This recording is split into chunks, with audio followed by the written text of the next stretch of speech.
justamente a gente começar a dialogar uma área que, em momentos, ela é extremamente interessante para que nós, gestores públicos, comecemos a atuar cada vez mais no ciclo de políticas públicas que tanto temos trazido aqui, que temos apresentado.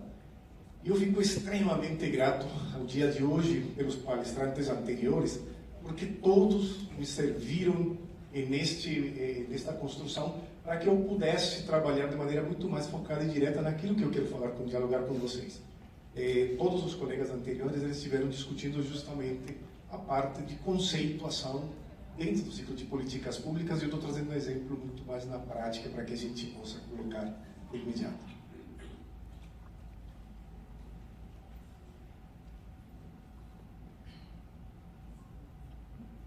Bom, a primeira parte que eu gostaria de trabalhar, discutir, seria a questão de territórios, migrações e marco legal. Tem uma questão muito específica. Nós aqui no Distrito Federal temos uma compreensão dos movimentos sociais que acontecem muito quando nós falamos de um território como é o Distrito Federal. A variedade, a miscigenação, o número de pessoas, as migrações são de grande impacto desde os anos 70 para cá, no Distrito Federal. Aí tem alguns termos em específico que são bastante interessantes. Pelo menos temos a palavra êxodo. Nós temos a palavra êxodo inicialmente. Em vez de falar de palavra, vamos trazer o termo êxodo nesse contexto, né? Que seria a migração de todo um povo ou saída de pessoas em massa. Perceba você que essa questão de saída em massa não significa exatamente que nós estejamos dizendo que ele saiu por alguma situação de violência ou algum outro tipo de violência, ele simplesmente se deslocaram. Só que quando a gente fala desse deslocamento, é necessário que a gente pense o Brasil de imediatamente.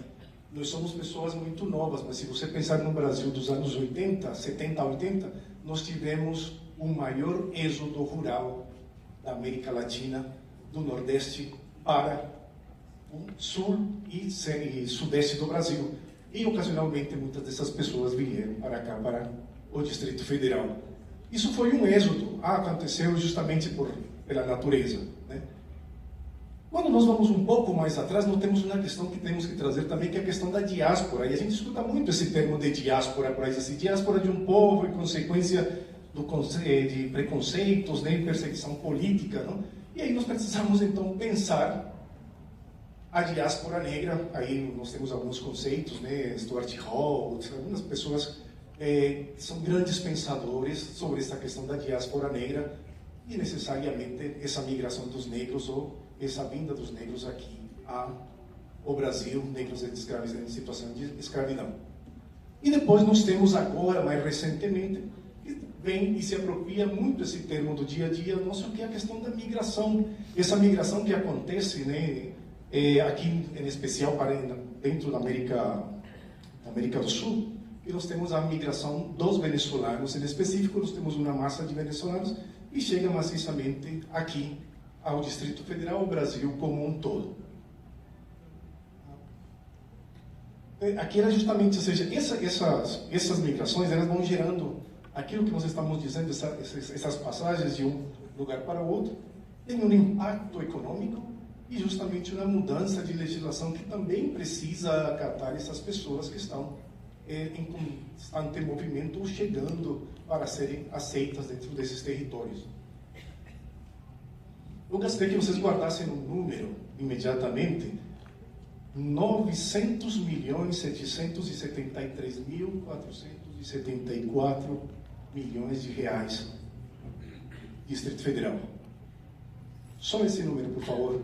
A gente vai chegar depois dele. Onde nós atuamos? Onde atua esse gestor? Foi justamente o que nós estávamos colocando. Onde atuamos? Nós atuamos justamente nesses territórios. Como nós podemos conhecer esses territórios, justamente que os colegas anteriores estavam trazendo para cá? Eu preciso procurar bases de dados suficientes que me digam exatamente onde estão essas pessoas dentro desses territórios. Qual é a legislação que me permite? Se você for à Constituição brasileira, nós temos 38 artigos constitucionais que permitem entender esta situação. Esses 38 artigos, nós vamos ter lá do 198 para frente, você tem os 38 artigos, só que nós temos que lembrar que no artigo 5º, nós começamos dizendo lá que todos somos iguais. Nessa igualdade, você tem outra questão a mais aí para colocar em específico, que a gente precisa ver todos os incisos que se apontam imediatamente nessa dinâmica. Esse fluxo territorial, e quando a gente pensa onde nós atuamos, temos uma visão bastante interessante quando a gente chega aqui ao Distrito Federal. Nós temos migrações populacionais bastante curiosas. Se você vê o Distrito Federal de maneira pontual, você saberia me dizer, por lo menos, que no Guará, o maior número de migrantes são migrantes de Minas Gerais. São migrantes de Minas Gerais. E aí vem um dado bastante curioso, se você olhar, por lo menos, se eu for montar um negócio aqui no Distrito Federal, e meu público seja baiano, eu vou pensar lá na área norte da cidade, especificamente teria que pensar próximo ao Lagos Norte, que tem uma região lá de populações específicas, onde 76% delas são provenientes da Bahia. Igualmente, quando a gente fala, por lo menos, de pessoas que vêm do Ceará, a gente imediatamente se coloca para a área sul da cidade para pensar, então, a Ceilândia ou outras cidades que estão lá. Então, se nós estamos pensando nesse princípio weberiano, né, da fenomenologia, né, da questão vista exatamente, o fenômeno visto, esse fenômeno que eu consigo identificar. Se esse fenômeno eu consigo identificar, eu vou saber exatamente